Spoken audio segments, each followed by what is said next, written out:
Nora Speaks is a weekly podcast that tugs at the soul and consciousness of the Black community.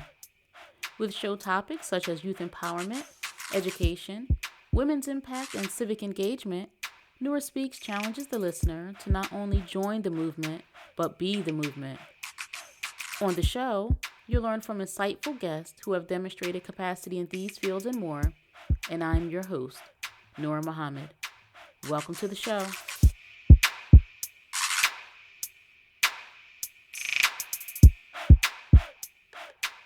I think the main thing that I would want to communicate is that there is beauty in modesty. And we have moved as a nation of women so far from that in the church that modesty was the order of the day, the way that I grew up. We weren't allowed to wear shorts and mini skirts. So the transition into the Nation of Islam was an easy transition. Basic etiquette and basic self-love is something that our women need because we've been taught in this society that to display your adornments is a show of self-love. That's a show of confidence. But in the teachings of the Most Honorable Elijah Muhammad, having that knowledge of yourself is confidence. That's where your confidence comes from. Being secure in who you are and knowing who others are is where our confidence comes from.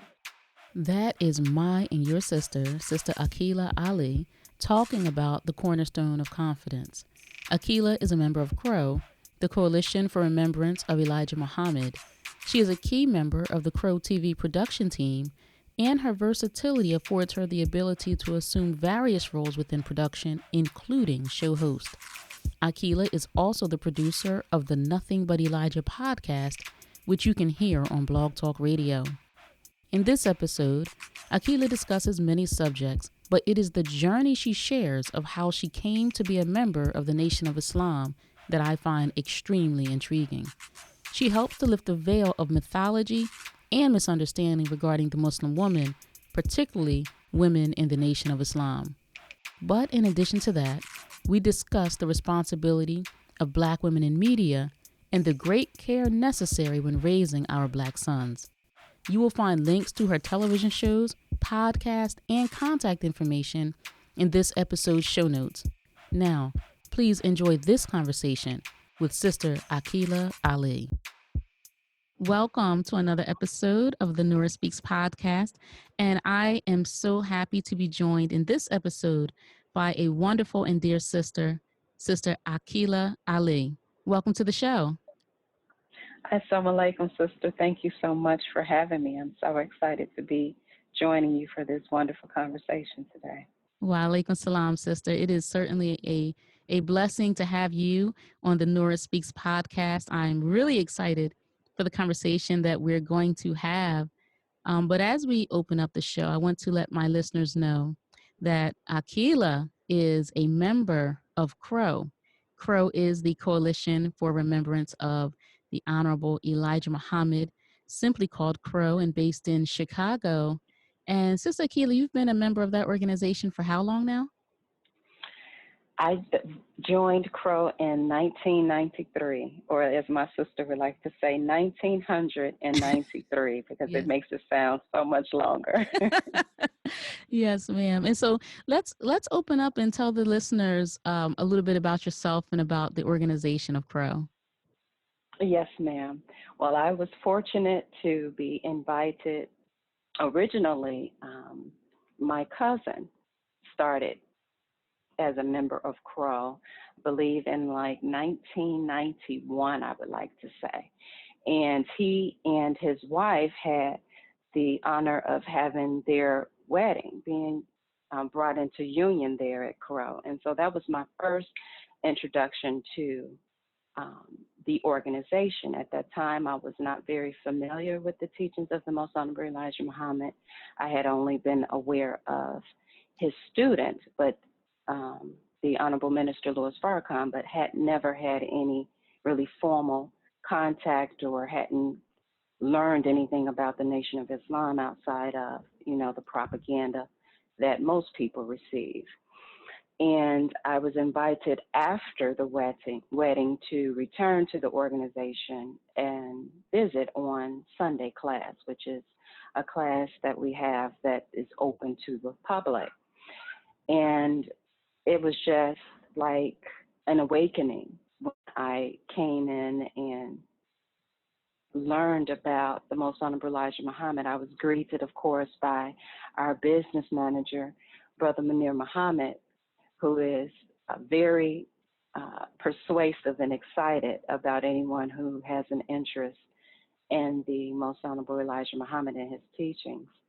So that was my first introduction. I will say, from the moment that I started coming on Sunday, I was hooked, because it was like nothing that I had ever heard before. Prior to that, my existence was thinking that I was a Christian, growing up in a household where that was the religion that we were familiar with. Like most Black families, that's all that we knew. So that's what I was interested in. But it didn't. I always had questions. I'll say that, Sister Nora. When I wanted to, at that time, as far as my understanding, I wanted to be saved. Mm. And so in Christianity, you think that all you have to do is profess Jesus Christ as your personal Savior and live a life as close to being clean as you would think, and that would be it. Go to church on Sundays. But I was one who liked to study, so I would actually study the Bible to the best of my ability and ask questions of my grandma, who was a missionary in the church. And of course, I never was satisfied with the answers that I would receive. And I believe that was what drew me to the teachings of the Most Honorable Elijah Muhammad at CROE. And the environment of CROE was conducive for where I was at that time, coming in as an 18-year-old, so I'm telling my age, but coming through the doors as an 18-year-old and not having the structure, in a sense, that you would have when you are coming into a mosque or temple. So this is an information center where you can come and learn as much as you would like to learn at your own pace. And I was invited, after I had attended a few Sundays, to come to our general civilization class, which is held on Wednesday evenings and Friday evenings. And in order to attend that class, you, one, have to have a desire to believe. Those classes are not for those individuals who want to come and debate. If you would like to debate, then of course we have the opportunity for you to ask questions on Sunday. But Wednesday and Friday is more for individuals who are on their journey of belief and just want to learn more and delve more into the teaching of the Most Honorable Elijah Muhammad. So that's how I originally started my journey with CROE. And as I became a more tenured member, I started working within the organization, and part of the work that I did was, at that time, the co-founders, Brother Munir in particular, they would take this information, this teaching, on the road and go any place and every place where that they felt there was a history of the Most Honorable Elijah Muhammad being there, or people that were interested in the teachings of the Most Honorable Elijah Muhammad. And we would duplicate audio cassettes of the teachings of the Most Honorable Elijah Muhammad, and that was one of the functions that I would do. I would be in a room on the lower level of the organization with a duplication machine, and at that time we had a word processor that I would use to type up the labels. And while I was duplicating the audios, I would be listening to them as well. And of course, those that I would duplicate, I would listen to just to make sure the duplication came out well. And that was the most beneficial for me because it trained my ears to hear the message of the Most Honorable Elijah Muhammad. And that was something that I would say solidified my belief in just having that uninterrupted time to listen to the messenger of God. It helped me so much in my understanding. So that is, and I've just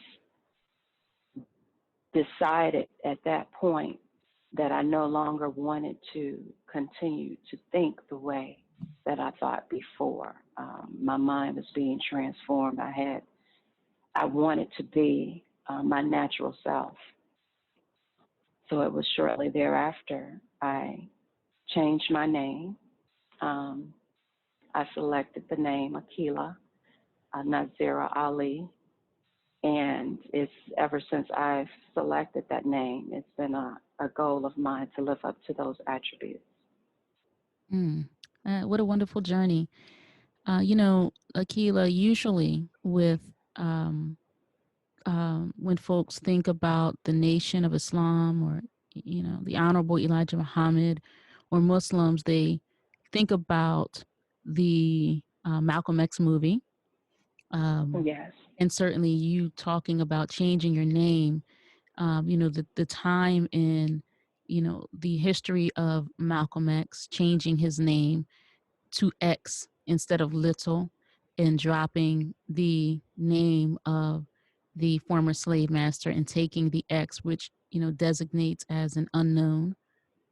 That's a history that our people are somewhat familiar with. Um, Typically, uh, the knowledge that most people have generally of the Nation of Islam is from someone who is attending a mosque or attending a temple. And in this case, you're saying that you came to this through an organization. And I'm really enjoying you sharing your history. I think it's important, there's so many different ways that we arrive to this truth and to this knowledge.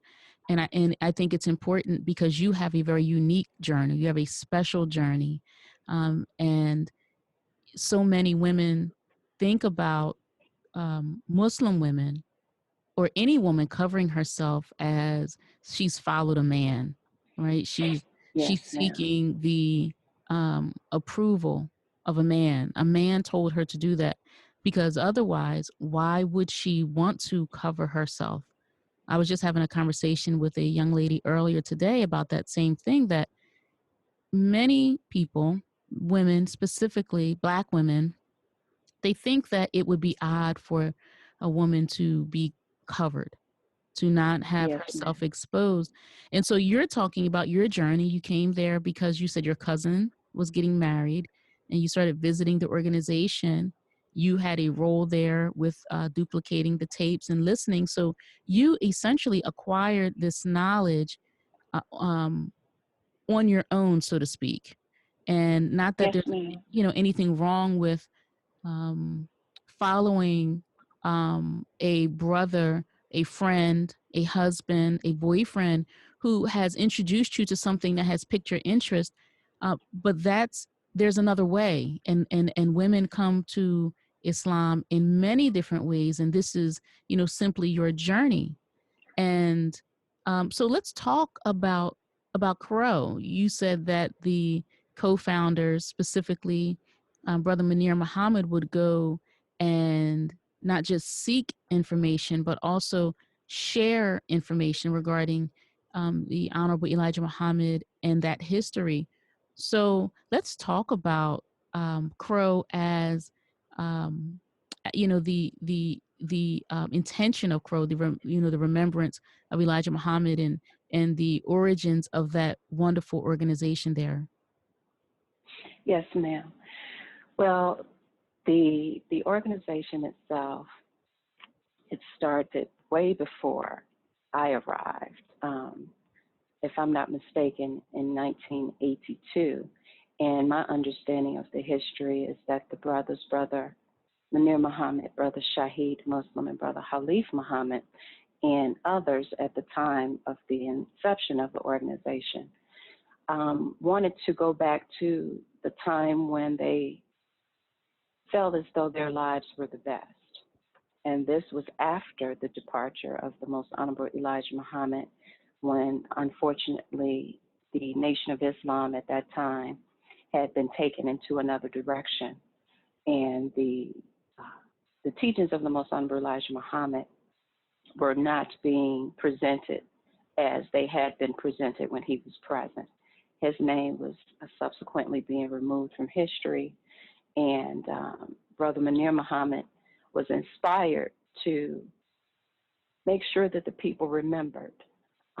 As a member of the Nation of Islam, Brother Munir Muhammad, Brother Khalif Muhammad, and Brother Shahid Muslim, they knew that there had to be others like them who needed the direct message of the messenger. And they just wanted to know, where were those people?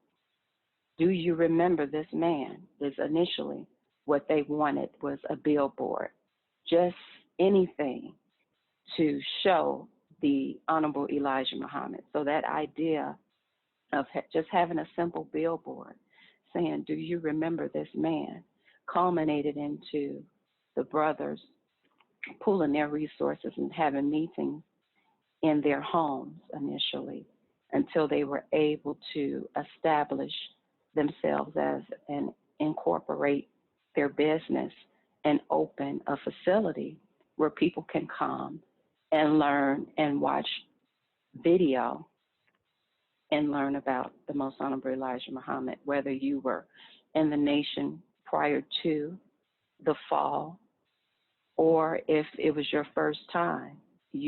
Everyone was welcome. As I stated, it was branded and is branded as an information center where you can come and learn about the history of the Nation of Islam, but the primary focus is the remembrance of the Most Honorable Elijah Muhammad, who we see as being the last messenger of Allah, and understanding the importance of this message being delivered to our people and feeling as though no one is qualified to deliver it as well as that one that was raised from among us by Almighty God Allah himself as his messenger, who is the Most Honorable Elijah Muhammad. So the brothers, again, would host film showings if they couldn't come, if the people wouldn't come to the organization. They would rent out spaces to have people come and just see this man and learn about this man, the Most Honorable Elijah Muhammad. And so in the spirit of that, it moved from a location that was originally a smaller location on 95th and Ashland here in the Chicagoland area to a larger facility, which is the facility that I came into, which happened to be a few blocks from where I was living at the time with my parents. So it was just in the neighborhood, very unassuming type of location, very unassuming type of organization. When you rode to it, you would just see what at that time I just saw as the symbol of the Nation of Islam, which it is, but I understand it more now, which is the flag of Islam on the door. And, you know, as someone who I can say I was blessed to not have that level of fear that most of our people express. And you have to learn as someone who is in the teaching now and trying to encourage others to come out, you have to understand that fear. And sometimes it takes a while because I will say for me, it took me a while to understand it because I didn't have that type of fear. I was blessed to not be afraid to be around different types of people. And I had a curious mind, I will say, before being interested in the teachings of the Most Honorable Elijah Muhammad, before I started that wonderful journey, as I stated, I was always inquisitive about the spiritual side of things. I wanted to have a connection to God. And as I stated in my understanding at that time, I wanted to be saved. So I would go with my friend who was a Jehovah's Witness, and I was interested in, well, what do Jehovah's Witnesses teach? So I just wanted to use that as an example of that. Being inquisitive is really what led me through the door and prevented me from having that type of fear that prevents people from opening up and allowing something different to enter their understanding. But the organization itself, I mean, just on the radio, all hours of the night, anytime you would hear anyone talking about, as you brought up, the movie Malcolm X, that was one of the, and continues to be, one of the points that's very important for us to defend the Most Honorable Elijah Muhammad against the slander and things that people say as it relates to the Nation of Islam allegedly being accused of the demise of Malcolm and the domestic life of the Honorable Elijah Muhammad being a sticking point that people try to use against becoming a follower of his. We would have individuals, and the co-founders in particular, staying up late at night listening to radio programs and calling in to defend the teachings of the Most Honorable Elijah Muhammad, so much so until Brother Munir Muhammad was granted an opportunity to be on the radio. And of course, it was like 12 o'clock in the evening, but it didn't matter. Any time of day that we were given the opportunity as an organization to represent the Most Honorable Elijah Muhammad, that's what we do. If that meant being up at 2 in the morning to do it, then all praise is due to Allah that we have the opportunity to defend our messenger. And that's something that appealed to me, you know, not only acquiring this knowledge, but once you acquire the knowledge and you develop this love of God and his messenger, you feel obligated to defend him. And so at that particular time, I'll also share something that strengthened me. It's nothing like debate and having the ability to use what you've learned to help someone else to understand the teachings of the Most Honorable Elijah Muhammad. And I had a professor in the college that I was attending at that time, Chicago State University, that was really into Egyptology. And his whole thing was know thyself. And, you know, he really felt as though he was what you would consider in today's times as woke. Right. And I, at that time, was a neophyte in the teachings as a member of the organization, but was able to have a discussion with him and teach him that whole know thyself and all of that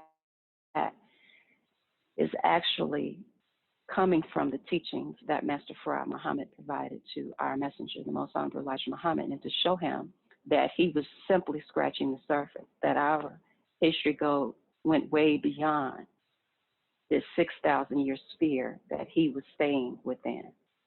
And just seeing the argument crumble is nothing like a victory when it's a victory of truth. And it was like from that moment on, I knew that my organization was where I wanted to be and that we were doing the right thing, because you have to have this foundation. And coming into contact with individuals who may have been members of the Nation of Islam, but didn't have the connection to the Honorable Elijah Muhammad, showed me how blessed I was to have this organization, to have the foundation. Because, you know, it's like trying to do calculus without knowing the basic arithmetic, in my estimation, when you don't have the foundation of this teaching and trying to bring someone into this understanding. But the organization, as you stated, I stated that we started on the radio And then we were able to go down to cable access, and I was a part of that as well. I didn't attend the classes to become a camera person or a producer, but Brother Munir, being the brother that he is, he always was able to spot a talent in someone, and he would encourage me because of my journey and how I came to this, and how he felt as though I had a story to tell. He would like to speak to me on air, as someone that he would interview and talk about this teachings. And that's how I developed a voice in this, and being unafraid to discuss it.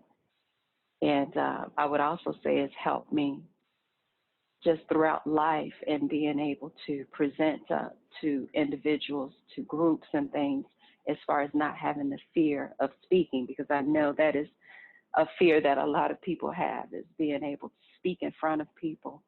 But it was the training ground, the development that I received at CROE that has allowed me to not have a fear in expressing truth, no matter where I am. And so we started doing television programs at the Cable Access Studio and interviewing different people from all walks of life. But the foundation of that, of course, was the teachings of the Most Honorable Elijah Muhammad, and just giving our people in particular a voice, because we knew what it was like to be excluded. Because, when CROE would come, members of CROE would call in on the radio, or as we started presenting ourselves on the television, it's like, here comes those Elijah Muhammad people. All they want to talk about is Elijah Muhammad. No one knows anything but Elijah Muhammad. And it's like, well, the truth speaks for itself. It bears witness that he had to get his from someone superior to whomever you are introducing to us, because there's nothing like this teaching. And so from growing from cable access and eventually having people try to prevent us from getting the message out or limit our ability to grow in the television space, we decided that it was time as an organization to get our own. So the co-founders, with Brother Munir, of course, leading the charge, acquired the building next door to our organization that used to be a tavern, and turned that former tavern into a television studio where we could produce our own television programs. Mm. And it's just so much that I've been able to do within the organization. Sister Nora, I will say that I had the opportunity to have a class for the young sisters. At that time, there was a class that was being developed similar to a junior FOI class for the young brothers. And as a sister, I was thinking, well, if our young brothers are being civilized and developed in the teachings of the Most Honorable Elijah Muhammad, who will they marry? They need to have sisters who also are of the same mind. And I was granted the opportunity within the organization to start a class for the young sisters. So we had our Knowledge of Self class for the young sisters that I taught, just going through the actual facts and the teachings of the Most Honorable Elijah Muhammad, flag of Islam, all of the teachings, and just using that to encourage our sisters to want to be themselves. So that was a wonderful experience.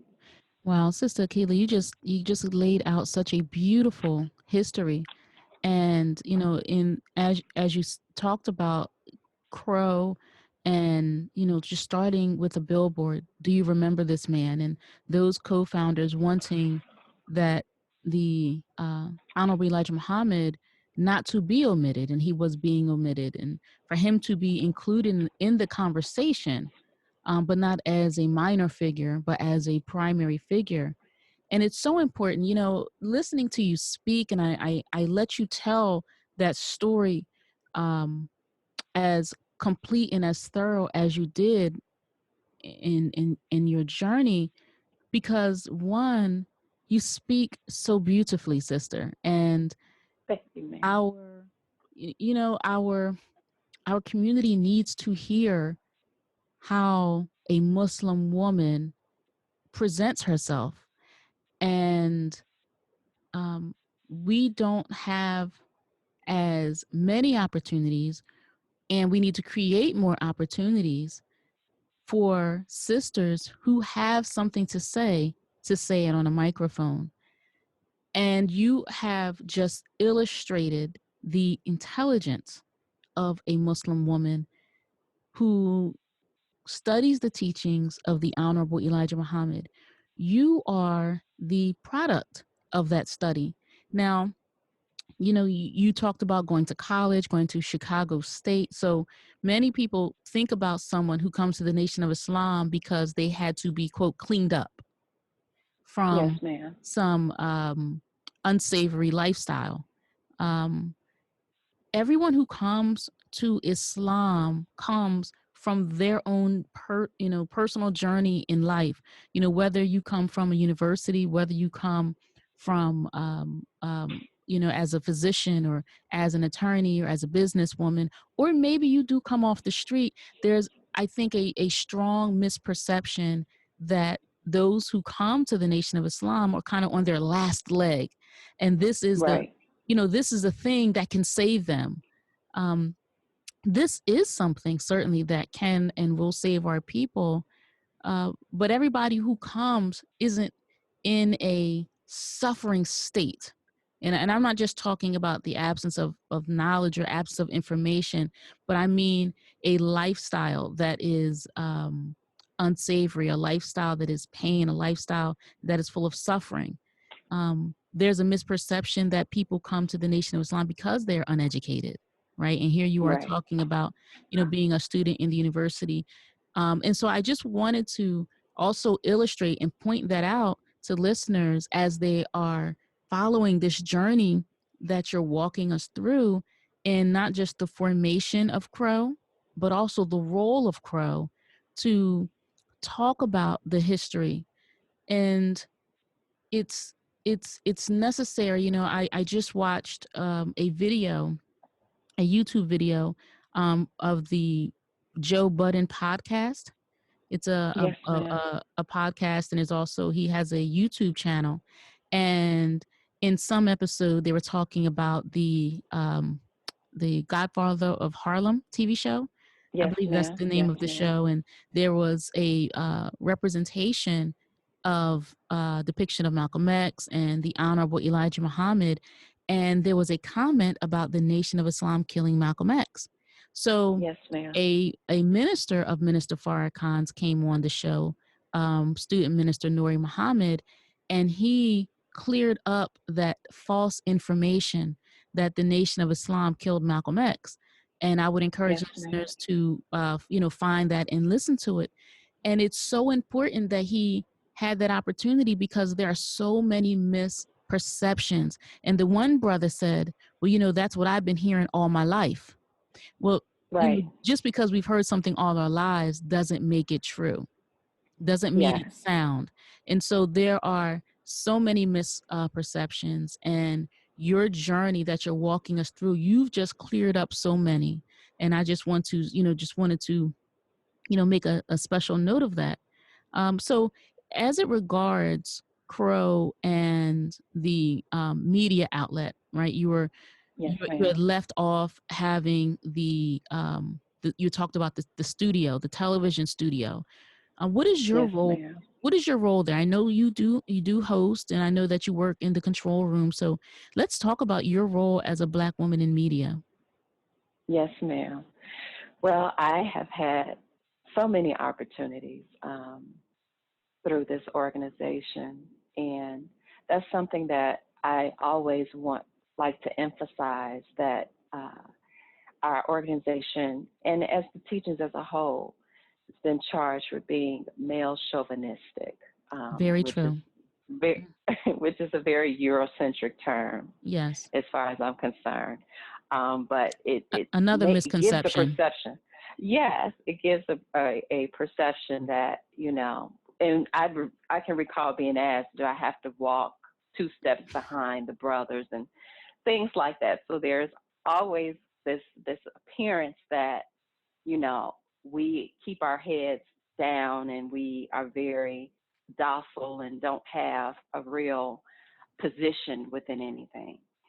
So I, as a member of the production team, have had the opportunity to be a host, to host television programs. I've been a member when we had our roundtable discussions. I was a prominent member representing the organization from a sister's perspective. I work in the control room, which I would answer the phones for our live programs. I helped set up the video, I'm sorry, that is played prior to our shows. And any area where that I can be of assistance behind the scenes, I'm of assistance behind the scenes. If that's doing paperwork, whatever is necessary, that's what I do. Helping get the guest mic'd up, helping to make sure we have the guest information for the director, whomever is directing the show, just a full team effort. I was also granted the opportunity to do a blog talk.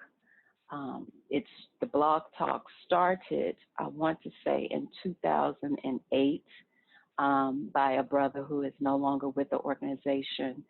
And once that brother kind of relinquished the blogging, I picked up the mantle and continued it to move forward. It's called Nothing But Elijah on Blog Talk Radio. Occasionally I interview, but primarily I play audio because, of course, that's close to my heart. That's how I grew in the teachings of Most Honorable Elijah Muhammad, was listening to his voice. And I like to share that experience with others through this blog talk. And upcoming in January, inspired by my sister, Noor Muhammad, I'm looking to expand that blog talk to have a roundtable discussion where we discuss the state of the Black woman, and that will be upcoming in January. We will continue to play audio, but once a month we will have an open forum for sisters to call in and, just to be able to provide a voice for sisters who think that, sisters in Islam are so far removed from them. We have real stories. We are real women, and our journey is not a journey that our sisters can't go on with us. So that is what is upcoming, and that is what I've been inspired to do. That's wonderful. I think it's a story that's that many may be curious about, but aren't familiar with. And I think that's wonderful. I look forward to that. And, when you start that, I definitely want to make sure I have that information so we can share that with the Nora Speaks audience. Sister Aquila, you talked about the state of the Black woman. I know that's something that you and I like to talk about, right? So we can Yes. we can get into that right now. It's part of being a member of the Nation of Islam is understanding that a nation will rise no higher than its woman, and you can judge the success of a civilization, of a town, of a family. You can judge the success and the outcomes based on the position and the status of the woman. And as we are, the primary objective of Nora Speaks is a tug at the soul and consciousness of the Black community. I'm speaking to my community. I'm interested in helping our community improve these outcomes that are just so tragic and so deplorable. And I believe that we deserve to exist in a much better condition than we're existing in. And I know that, sister, you agree with me. So Yes. often I want to share information and insights with Black women that they're not going to get anywhere else. I'm so Right. glad that, sister, you have your voice, you use your voice. Many women have the microphone, and many women need the microphone to be snatched. And since no one's snatching mics, I say then we need to pick up the mic and share some ideas with our women that mainstream media is not going to share with them? Yes, ma'am. I think the main thing that I would want to communicate is that there is beauty in modesty. And we have moved as a nation of women so far from that. I can remember growing up in the church, and that modesty was the order of the day, the way that I grew up. We weren't allowed to wear shorts and mini skirts. And so the transition into the Nation of Islam was an easy transition as far as the way that we are supposed to dress, because that was the type of life that I grew up in as far as a lady, a woman being modest. A woman is to be seen and not heard. That's the way that I was taught growing up.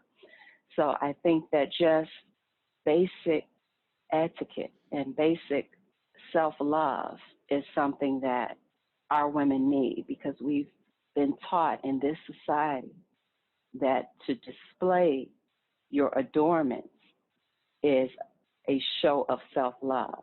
That's a show of confidence. Right. But in the teachings of the Most Honorable Elijah Muhammad, having that knowledge of yourself is confidence. That's where your confidence comes from. Being secure in who you are and knowing who others are. That's right. Is where our confidence comes from. Mm, right. I think that's such a essential point to make, because this society is so driven by sexuality, and Right. it's almost taboo to have a conversation like you and I are having, to suggest that women should not be exposed. I mean, this is um, could be considered anti-feminist conversation, right? And if a feminist is someone who is preserving the rights of women, then I would say then we are the feminists. And I recall, women were um, protesting, fighting the idea of the objectification of women. And Right. and now women are the primary objectifiers of themselves, and we use it, or it's suggested that it is a position or an expression of our power, that our power is in our sexuality, right? And our power is not in our sexuality. Our power That's is in right. our minds and what we can produce with our minds.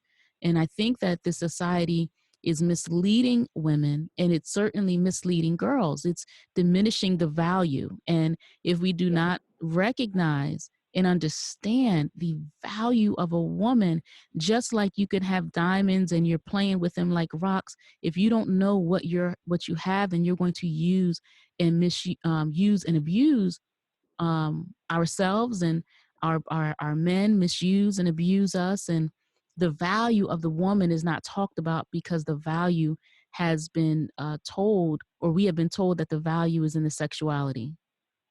Yes, ma'am.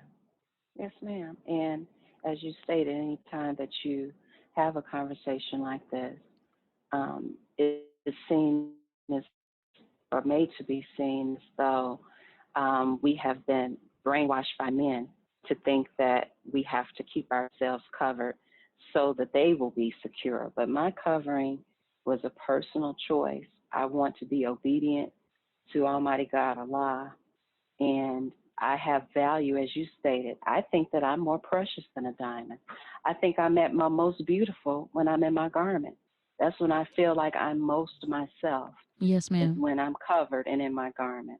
So I just say all praises due to Allah for allowing me to embrace my natural self and be comfortable being covered and knowing that I can move about in the world.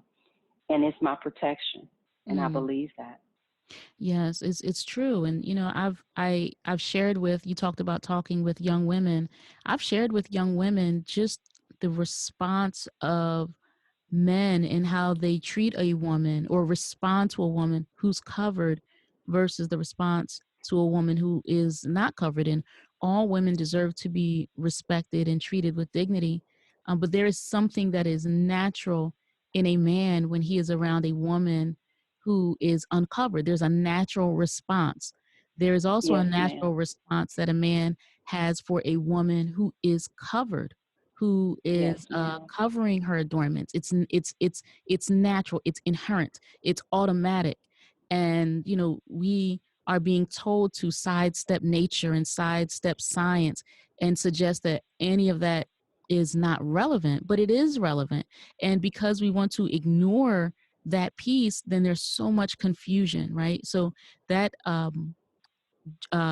knowledge of self classes, the general civilization classes, they're so important that we share this information with our young women so that they can avoid so many mistakes. Sister Aquila, I have to tell you, I am so tired of 40-year-old women, 45-year-old women, 50-year-old women going to these women empowerment conferences and finally realizing after a lifetime of pain, of regret, of mistakes, of abuse and misuse that they are valuable. We shouldn't have to go through Yes, a ma'am. gauntlet of pain, a gauntlet of trauma to finally realize that we're special, and we're special just because we exist. And that's what I'm finding with our sisters. And so, that was one of the reasons why this podcast was born, is to share these kinds of insights with our women so that our women, our young women, our girls, they don't have to go through a lifetime of error when we can get ahead of that error and put them on the right track. And the right track Yes, begins ma'am. with a love and a knowledge of themselves. Yes, ma'am. I agree. There's nothing like it. And once you allow Almighty God align His messenger into your life, you will be able to see the transformation not only in yourself but those around you as they have to adapt to who you really are. Yes, ma'am. So, Sister Keela, as we're talking about the state of the Black woman, I wanted to get your insights into a conversation I had on the podcast recently regarding Black women and our raising of our sons. There is a video that circulated on social media of a Black woman who was called to the elementary school because of some misdeed and misbehavior that her son engaged in, and the woman um, um, physically disciplined her son in front of his teacher, and Hmm. it it was brutal. It was disturbing. Yes, And yes, I'm a mother of Black boys. You're a mother of a son. I think that yes, we ma'am. have to have this conversation with regarding Black mothers and sons. If you recall, during one of the street protests regarding the Yes, taking of I do life of remember Black that. women, this Hmm. woman came out there into the protest because she saw her Hmm. son. She recognized her son on television, and she went out there and she walloped that boy upside his head. She knocked him Yes, around. It was recorded. yes, She was heralded as a hero mother, what a great yes, mother. She did a good yes, job. They flaunted her on yes, national television, right? We have to yes, have a ma'am. conversation about how we are engaging with our sons. So what are your thoughts on that video? I thought it really made me emotional. Like I Yes. felt so terribly for the young boy. I felt terribly for his mother, Yes. that she felt as though that was the proper thing to do. Um, the language that she was using towards her child, the embarrassment that I felt for both of them, Yes. uh, it was just terrible. And unfortunately, it's an example of where we are right now as a people. Um, I felt as though she was doing what she knew to do to the best of her ability. Right. And it just shows the need for us, sister, the need for those of us who know to help our people, Mm. because that is not the proper way. That is not what we should be doing. It's just an extension of what we've been trained to do under 400 years of servitude slavery. That's all that I saw was the brutality that was inflicted upon us. We're continuing to do it amongst ourselves. Right. Yeah. In the video and in her rebuttal video, she's stating her intention of wanting to correct the child. And, Mhm. and she did it to the best that she knew to do. And it is my hope that this sister gets the support that she needs. You could see the frustration, see the Mhm. anger, and what I'm finding, and this is also controversial to talk about, is the need to parent in a partnership. Yes. So many sisters are overwhelmed, tired, angry, Mhm. frustrated, Mhm. lonely, and so much of that um, negative emotion trickles onto and into the relationship the mother has with her children. And Yes. we are not parenting in a partnership, and mothers Correct. don't have the supports. There's a young woman that I was asked to work with by a judge from one of the family courts here. And as I got to know the mother, and I'm listening to so much that she has to deal with her children, and she had more than two children. And I said, well, sister, who's supporting you? You have all of this. You have this child who, you're trying to get back on the straight and narrow. Who's supporting you? And she didn't have Right. anybody. The children's father or fathers, her mother, she didn't have an aunt. She didn't have a church group. She didn't have a community. We are not parenting in a partnership.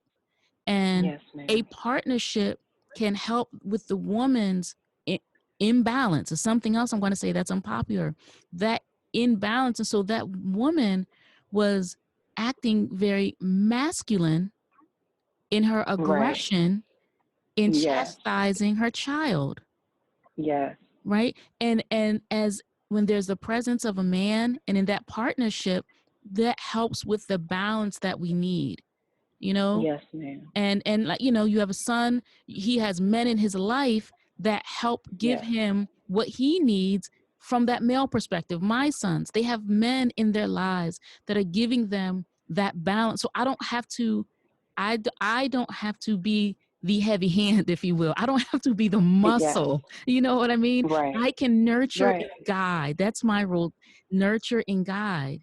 And then there's Right. the heavy hand, there's the voice with the bass, there's that Right. other, there's that partner. And we don't understand what we are missing out on when we don't have community, when we don't have family to support our children. And you can see it there in that video. Absolutely. And what you stated is so true. And I've been so blessed to have the community, Mm, that I have to help me in rearing my son. As you stated, I don't have to be, as many of our sisters feel like they have to be, the mom as well as the father. right. And not understanding that you can never be the father. That isn't in your nature, and it isn't in the nature of the male child to allow you to be that. Teach, sister. That's where the conflict comes in. That male child has to have another male to help support his growth and his development. Mm-hmm. And this society has made Black women in particular feel as though we can do it all. We don't need a man. We can be everything to everyone. And we can see with the state of our communities that that cannot be the case. We hear that tired cliche about the Black woman is the backbone. The Black woman is the backbone. I am not the backbone, Sister Nora, and And I'm don't want to comfortable be. with that.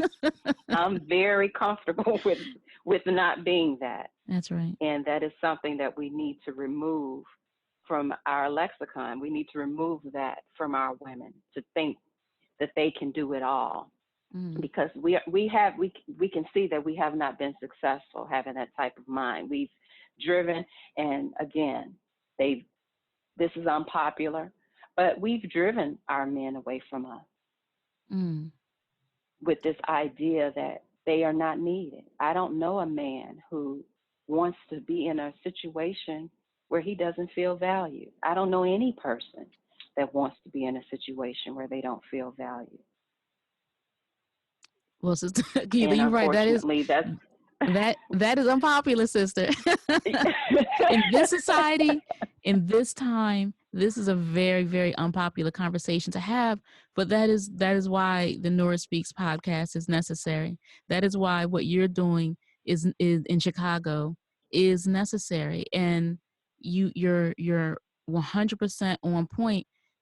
Who wants to sit around and hear somebody say about them, "Well, I don't need you." Well, right. then what am I doing here? What am I doing here? Mm-hmm. And, and Once and we have, oh, go ahead, once ma'am. we have, once we have allowed ourselves to be ruled by our lower desires, our carnal desires, this is the result. We don't have the structures that we need to have in place Mm-hmm. to have a family. So you shouldn't just have children be an afterthought of a night of lust. But Right. that's the way that this is the way that our communities have been going. And it is very necessary for us to have the real conversations and to get to our women to teach them as you're doing and as, you know, we try to do through the different media outlets that we are a part of, to offer a different perspective, to let them know that because I value myself, I value having a plan for my life. And as having a plan for my life, it means that I'm not ruled by my lower desires. I think about every action and the outcome of that action before I even Mm-hmm. encounter it, before I even partake in it. And, you know, the courtship, we need to get back to that. The courtship within the proper courtship within the teachings of the Most Honorable Elijah Muhammad is what will save our community. If we teach our people the proper way to learn and to date. I can remember my grandmother used to always ask, and my grandfather, who are their people? When you would bring That's someone right. around, who That's are right. they people? Who are their people? And you know, you would think like, that's, you know, what do you mean? Who are their people? This is so and so. But no, who are their people? Who We they don't come even from? take the time. Yes, we don't take the time to learn anything about a person any longer. Mm. It's just we find them attractive and we're moving with that. Mm-hmm. Everything is just emotion, no thought process, nothing. And we end up in situations where, as you stated, a lot of our sisters are out there alone without the support because of decisions that were made that shouldn't have been made. Mm-hmm. Yeah, we have to bring structure, get some structure back. And because these consequences that we're witnessing, so many people think that these conditions are normal. I've known high school seniors, young ladies, who have family members, who have aunts asking them, "Well, when are you going to have a baby?"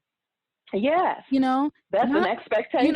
not, That is a not. real expectation. Yes, like, not where you want to get a job or what colleges are you Yes, applying to, but when are you going to have a baby? Because everyone else yes. has, because that is the expectation. And some people believe that you should have your children young. You know, you're supposed to grow up with your children. And I just never, all praise due to Allah, had that type of pressure to think that I was supposed to. And it's not as though marriage is a part of that conversation when they say you should No. have your children young. It's not that they're saying you should have a mate and you all should you raise a family while you're young. That isn't family is not a part of the conversation. So it's just such damage has been done to us, Sister Nora, and we have Mm-hmm. so much work to do.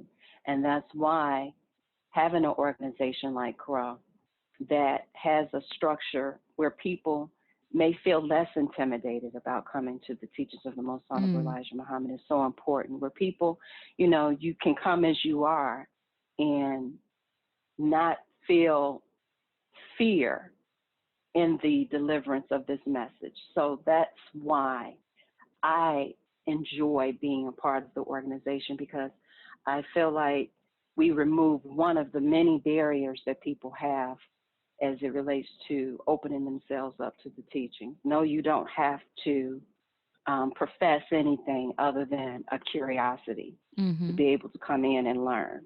Right.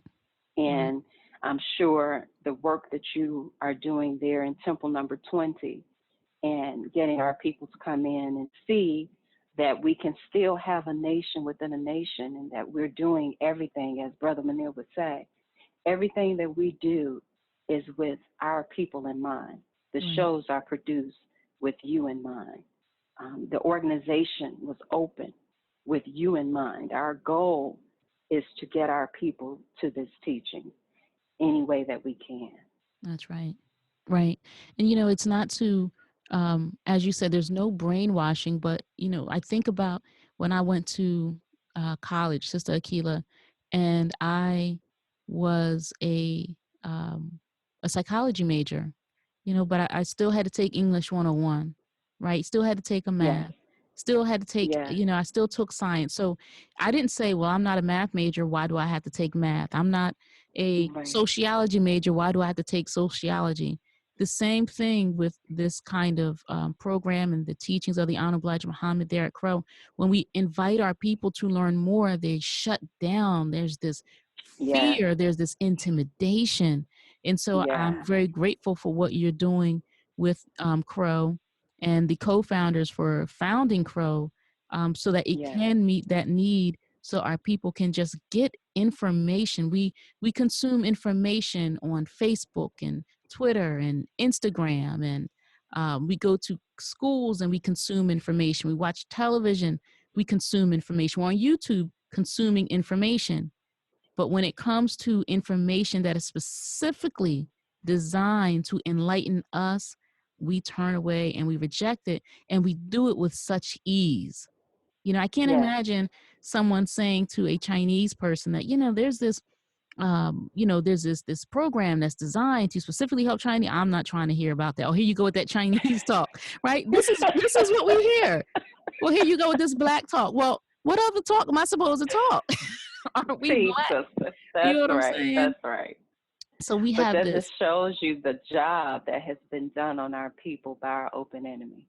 Yes, yes. That to hear something about yourself, you say, I don't want to hear that I, black talk. I don't want to hear that, but go ahead with that black talk, right? That's what we say. It's terrible. It It's is, but it's the truth. yeah. And as you stated, we like to consume information, but I think the thing that our people have to get over is the fact that once you hear this truth, there is a responsibility that comes with it.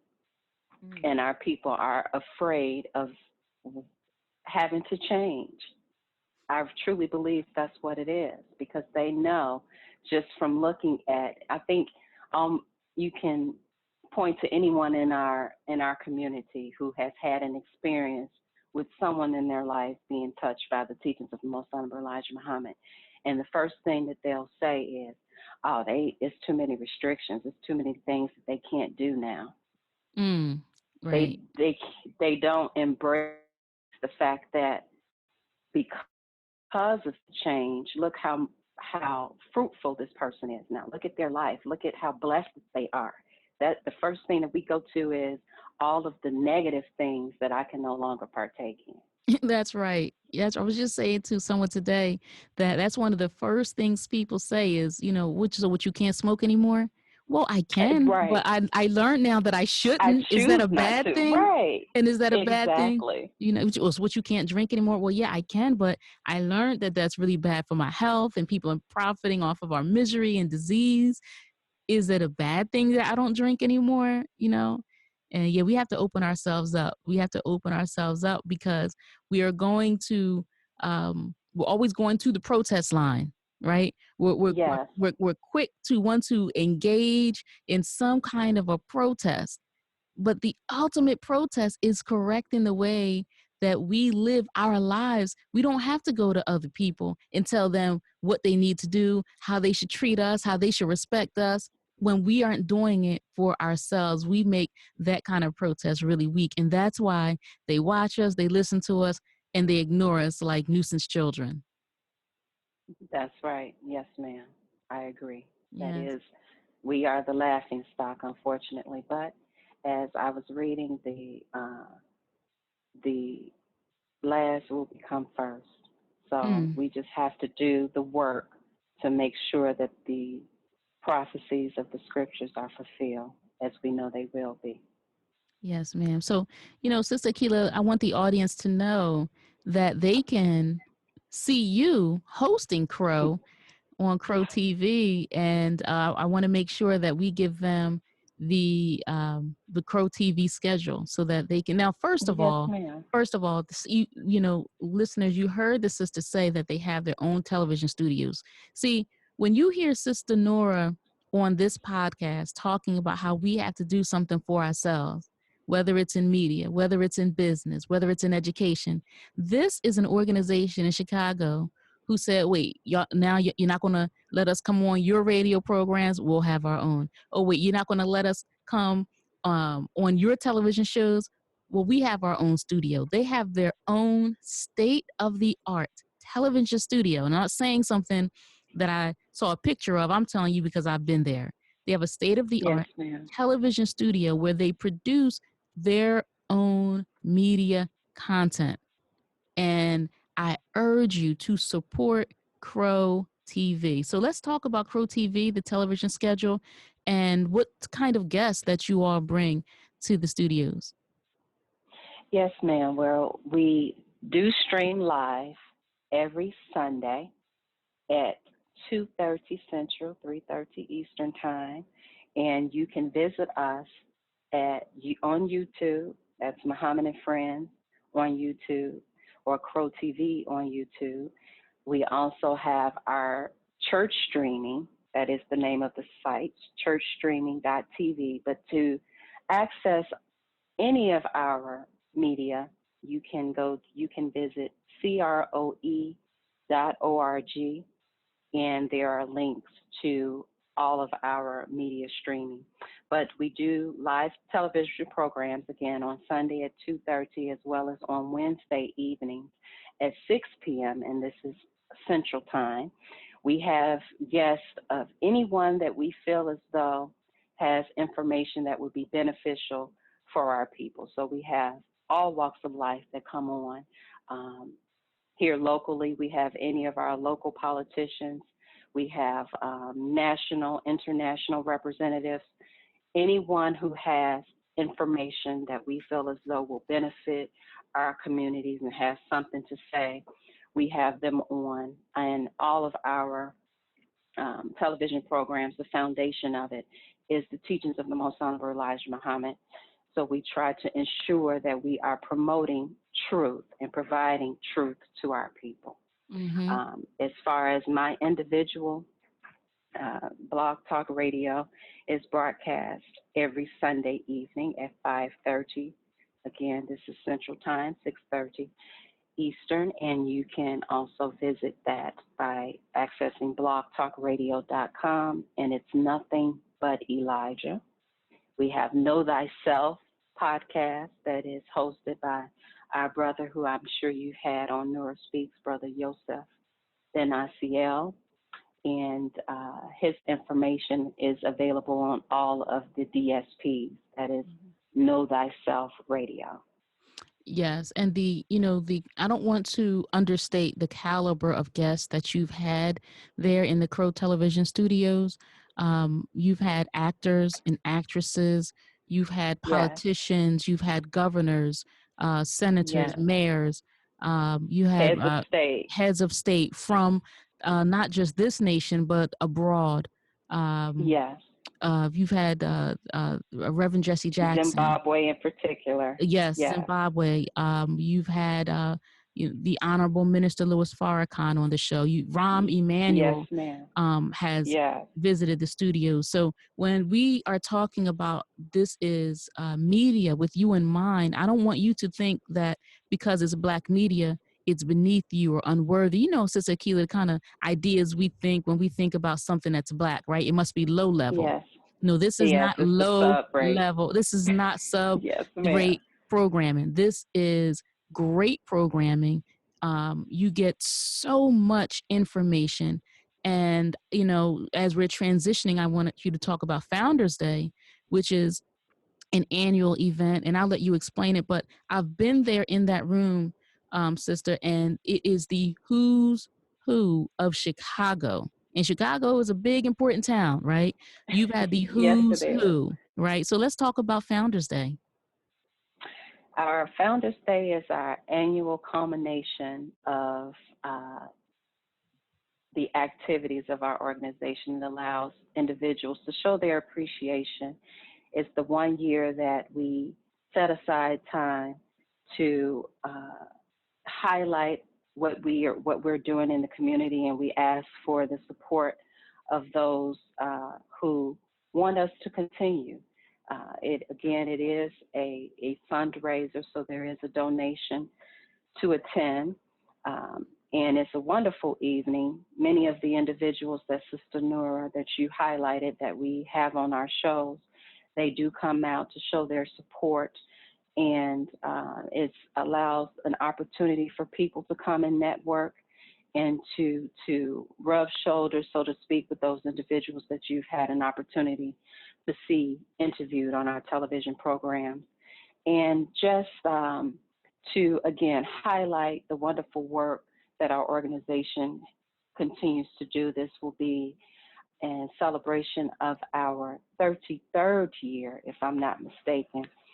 And we are very excited about it. We wanted to make sure that this is our biggest and grandest event. It's our first event without our business manager, Brother Munir Muhammad, who departed from us earlier in the year.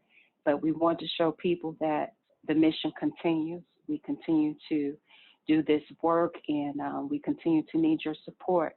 So we're asking our listening audience, if you would like to learn more about how you can participate, if you want to come here to the Chicagoland area, or if you just would like to send a donation to help us continue this work, you can reach us at 773-925-1600, and also listen to our podcast, as well as view our television programming, where we will also be presenting more information that will happen on March 8th, 2020.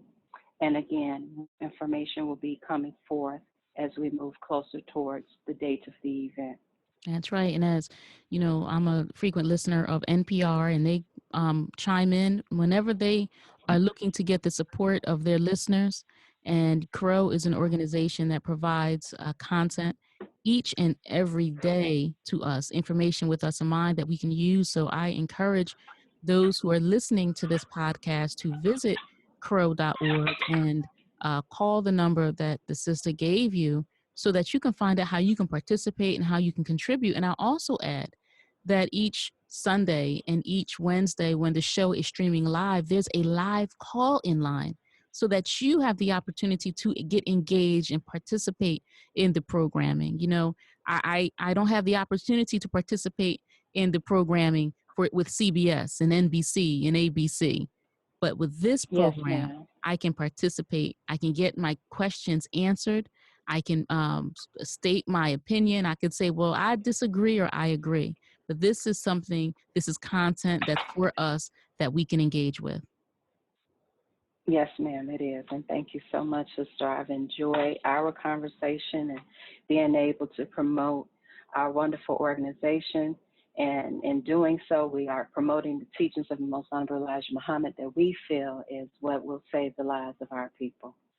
Yes, Sister Aquila, I want to thank you. Thank you for being such a valued guest. I encourage my listeners each and every episode to be the movement. There's too many of us that are talking about the problems, restating the problems, writing 2 and 3 books about the problems, finding intelligent ways to articulate the problems. And it becomes a waste of time. But we have this avenue through CROE and through Nothing But Elijah and through Know Thyself Radio and CROETV, to actually implement the solutions to the programs, give our people the information that they can apply to their lives. So I want to thank you for being the movement, Sister Aquila, being an example, helping our community understand that there is dignity and beauty and modesty. And I just want to thank you for so much more for coming on the show. Thank you for having me, sister. I truly enjoyed it, and may we continue to do this work on behalf of our people. Thank you for listening to another episode of the Nora Speaks podcast. Be on the lookout for a new episode coming at you fresh next week. And as always, if you want to learn more about me and the work that I do, visit my website, noramuhammad.com. Or if you have a listener question, email me at info@noraspeaks.com. You can also follow the Nora Speaks podcast on Facebook, Instagram, and Twitter at Nora Speaks Podcast. I'll be sure to include links in the show notes. If this show has value to you, please subscribe, rate, and review, and share it with family and friends. And be sure to check out previous episodes. And remember, don't just join the movement, be the movement. Stay in peace.